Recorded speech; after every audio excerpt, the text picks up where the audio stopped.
Malachi Moreno hits the game-winning shot at the buzzer for the Cats to complete an 18-point comeback against LSU. We're going to break it all down here on episode 116 of the Big Blue Breakdown. The Big Blue Breakdown, from kickoff to tip-off.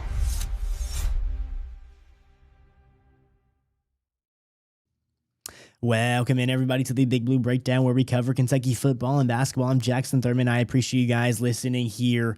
If you guys enjoy the show, help us out on YouTube, Spotify, and Apple Podcasts by liking, subbing, and go check us out on social media at BigBlue_Bdown on TikTok, X, and Instagram. You're missing a lot if you don't do that, but Kentucky somehow gets a win over LSU. We get a let's go from Go Cats. Yes, I appreciate you guys tuning in here to this one, episode 16. Obviously, we're going to be recapping this game, what was good and what was bad. Obviously, it feels like there was a lot more bad. That second half was awesome from the Cats to even get back into that ball game. But Kentucky somehow gets a must needed win. And I thought they had a chance to actually blow LSU out in this one, mainly because of Deaton Thomas not playing and how they had been playing in SEC play. All of these factors, I thought, all right, with a little bit of momentum that Kentucky had coming into this game, I thought it would be more of a thing where we controlled this game. But no, Kentucky ended up getting down again early in this game. And this was a 16-point game at halftime. Another large deficit at halftime for the Cats.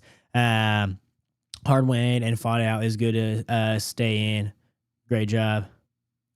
Yeah. It really was big. And Malachi, I mean, the perfect drawn up play by Pope, and it was perfectly executed by Chandler and by Malachi. Malachi had to go up and make an absolute phenomenal catch over a defender. And with that, at the foul, like, I think he was a little bit past the foul line. Maybe it was like kind of in the middle between the foul line and a 3-point shot, and he just absolutely drains it to win this one. And we're gonna get into some big time players. I appreciate you guys commenting here. Everybody that is watching, please comment. Tell me what you thought about the game. Tell me what you thought about the game winning shot right there, and in your takeaways for this game. But before we dive into all these players today, I want to give a quick shout out to our friends over at W Energy. If you're looking for clean energy with no sugar, no crash, W is the way to go. Helps me stay locked in for game days, late nights, and all these breakdowns. If you want to try it out, make sure to use my code BIGBLUE10 at checkout for 10% off. That's BIGBLUE10. Okay, Cass needs to start the rest of the year. No debate. Outside of injury, of course. Yeah, I totally agree.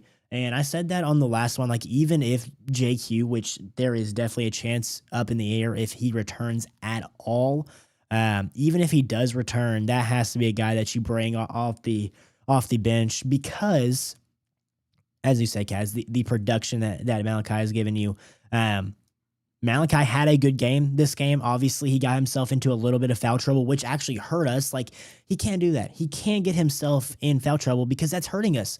He's been too productive and too good for us to not have him on the floor. And you didn't get a lot out of Brandon Garrison in any part of this game, honestly, in really any part of this game. So Kentucky now sits at 11-6 and 6 in the SEC. And I'm going to get into all the player stats here and how great of an execution that was from Malachi to knock down that shot. What a pass from Chandler. What a great drawn up play by Pope. But first, how do we even get in that situation where, well, first, how do we get in that situation of coming back, and how did we come back? Who was in that? And the guy that was really leading the way for most of the second half was Denzel Aberdeen. Denzel, let me see here if I can go to the exact player stats here. Denzel, I believe, ended up with... Oh, I keep going back here. I got to go to... actually look up between the two teams here and not just look up both teams here. Okay. Here we go. Now we're on. Okay.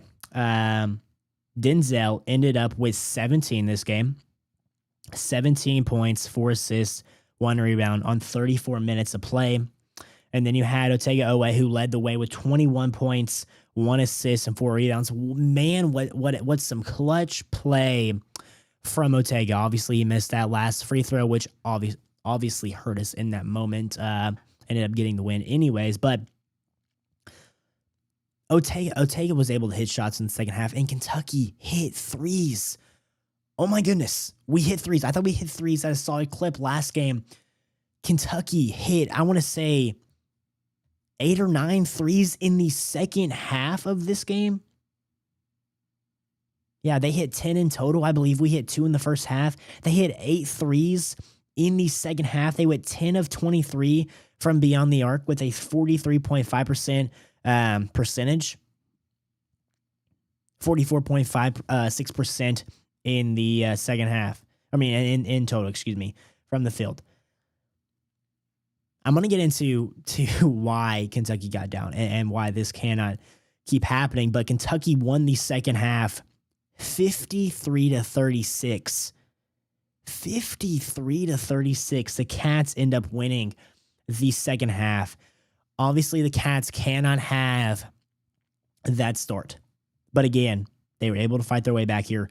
Obviously, Malachi Moreno wins it for us at the end there with a lot of contributing factors to get us there.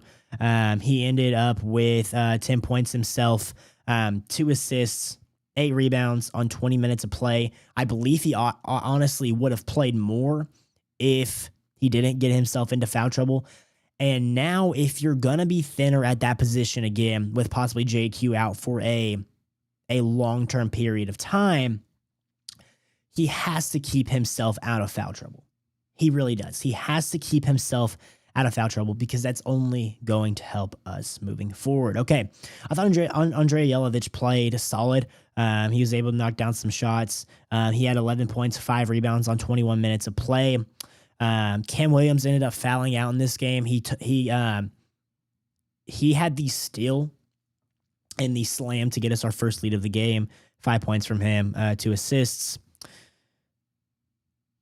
And then there was a drop of production after that. I mean, Colin Chandler had a solid game, obviously with that very, very nice baseball pass at the end there to get it up to Malachi with the amazing catch. So it was really on both parts there. But man, I mean, Malachi was able to grab that and shoot that. Colin ended up having a solid game. 9 points, 3 assists, 3 rebounds on 24 minutes of play. Jasper only played 8 minutes, and I think this was due to the fact that Denzel was going off in the second half. And why take that dude out when he is absolutely balling? I think Jasper will end up coming around and having a big game when we need him to. But I think as of right now, and I was wrong on this, I think Denzel has the reins right now for PG1. I think he does moving forward, especially after this type of performance to bring us back in this basketball game. And again, the shooting was there. He was able to get us going. And then obviously the Otega Owe playing good. Mo not having another good game. Only 2 points on only 12 minutes of play and 3 rebounds. This is a guy who is going to have an impact in certain games, and especially at Rupp, and get the crowd going in a major way at some points. But recently, because when he's out there, everything kind of condenses because he's not able to knock down the 3-point shot consistently. And he is a drive-first guy. He is physical, but he does not space us out like Andrea or Cam. And that's what happens when he's out there. And then I feel like he's been getting really, really frustrated as of recently when some of those hard-fought plays that he is having are not going his way. Okay. Let's talk about the bad news here. The bad news is that you were down by 16 to possibly the second worst team in the SEC, second worst or the worst team in the SEC, and obviously LSU. They are now 12-5 and 0-4 in SEC play, where you move up to 2-2 in SEC play. You cannot fall to a team like this. You simply can't. Without their best player, and I know I'm going to get negative here, Kentucky shouldn't have been down by 18 at one point in this game. I understand that. Obviously, I am super, super proud of this team for making that type of comeback and doing that type of spectacular thing. And the remnants of there was a couple of remnants of the Mardi Gras, what happened in that game. I think it's called the Mardi Gras comeback, I believe. And then the reverse Christian Leitner, man, that was a pretty funny reference right there. But Kentucky cannot keep having these slow starts. If you have that type of start right there, where that happens against Tennessee, you will be blown out. Kaz, not going to lie, unless Mo really just starts cooking, and I think Andrea needs to start. Also, I think we need to stick out of our Zoom action because we did great in the second half without it. Yeah. And I go back here, Kaz, to multiple things here. We've been a second half team all year. Why don't we start? I don't know if we're running anything different. I'm not analyzing every single set that we're running out there, obviously. But we have to be running something different in the second half compared to the first half to have that big of a jump in such a positive way. So I don't understand not having those type of things going on for us in the first half and not in just the second half, because obviously this is taking us to a bad disadvantage really against every team. Only team that we had a disadvantage against Mississippi State by 12, but was able to overcome that in the first half. I appreciate all 16 of you guys in here right now. Please tell me what you guys thought about the game winner and everything. I appreciate you guys being in here. So Kentucky ends up winning by 175-74, and to finally wrap up the negativeness around this, and it would be, again, you cannot fall like this to another team, because you won't come back like that. I'm not saying there's not a chance. I'm just saying most likely you will not come back from that type of game against a better team. LSU is not that good. Now, here is the good news. You pick up a quad 1 win. Is it going to stay that? I don't know, but you are now 2-5 in quad 1 games, which obviously isn't amazing, but you're able to pick you have 3 quad 1 wins now. You're 3 quad 1 wins now, I believe. Unless Indiana has moved down. But nonetheless, this is a quad 1 victory for the Cats and something that you can hang your hat on moving forward if it comes to fruition of being a solid win, which I don't know if it will, to be completely honest. I do not know if it will. If it will come to fruition of being a quad 1 win throughout the year, but the Cats get the win and a much needed, because if they lost this game, it was going to be pandemonium everywhere. You now get 2 in a row, and now you go on the road this Saturday at 12 o'clock to Tennessee in a very, very interesting one. Okay, before we keep moving on here on this episode of the Big Blue Breakdown, I want to tell you guys about our friends, or give a shout out to our friends over at Bluegrass Elite. If you're looking for your go-to brand for Kentucky apparel, if you want your high quality gear that really represents Big Blue Nation, whether it's for game day, campus, or everyday wear, Bluegrass Elite has you covered. Make sure you check them out and use my code BBB15 for 15% off at checkout. That's BBB15 for 15% off at checkout. Okay, again, I really appreciate you guys tuning in to this one. Kentucky was able to get a much needed win over LSU, and Malachi coming in the clutch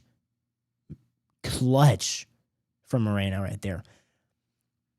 It was very nicely drew up, because you were able to get enough spacing from really everybody right there. Cass says you need to rely on Pope, though. The two main action between Moreno and Owe should be a staple Although it was ugly, we need to start quicker in the first half, but it is tough without a point guard. Yeah, I 100% agree here, Kaz.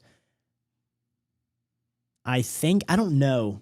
I feel like in this second half, sorry for the mic, we play with a little more urgency, and we push out and transition a lot more in the second half, but we don't tend to do that in the first half. I wish we would, and I hope we will, because if you don't, we're going to lose. So Kentucky, last negative thing I'll say all night. Last negative thing I'll say all night. Stop with these terrible first halves and getting yourselves in a hole and having to climb out of it. Stop. Because if you don't do that this game, you see in the second half, you won like 56 to 30 something or 52 to 30 something. Stop getting yourselves in a hole and you will be perfectly fine. I'm telling you. Okay, so Kentucky will go on the road this weekend and play Tennessee. 24th ranked Tennessee, obviously another Q1 opportunity. It's going to be really, really interesting. I personally think it'll be very, very interesting because this Tennessee team is not a great offensive team. But, I mean, Tennessee is always going to be a pretty solid defensive team under Rick Barnes, a team that's going to play scrappy, a team that's going to play tough. But Kentucky has been historically good in the last couple of years at Thompson-Boling Arena. We had a Rocky talk next. Yeah, we do. But here's the thing. Here's the thing that I want to point out. You go look at the what year was it again? Was it 21-22? Was our last year with Sheboy? 21-22 with Ty Washington, CJ Frederick, and all them. Kentucky was just in a horrid spot. I mean, absolutely downright bad at that point. We go in and we get a big victory over Tennessee. Last year, Kentucky, it seemed like, had no chance going into Knoxville. Big game from, I believe, Jackson Robinson in that one. And Kobe Brea. Kentucky wins. And we went 2-0 against them in the regular season last year. It does seem like Pope has a recipe for success against Rick Barnes. Obviously, we didn't have that in the tournament game, but it did seem like that in the regular season a lot. So I'm really, really interested in to see. I mean, Kentucky has the momentum now. I mean, you want to talk about momentum? They have the momentum now with that win and that type of ending to a game. But they're going to have to get their minds right quickly. I mean, obviously, Tennessee is good. I mean, let's see what they are ranked on KenPom currently. Tennessee is 19th in the country right now, sitting at 12-5, 51st offense and 13th ranked defense. Kentucky moved up to 27th, or did they move down to 27th? 48th offense, 25th defense. But nonetheless, it's going to be a tough matchup on the road at Tennessee. It always will be like that. And they have historically been good overall playing at home in Thompson-Boling Arena.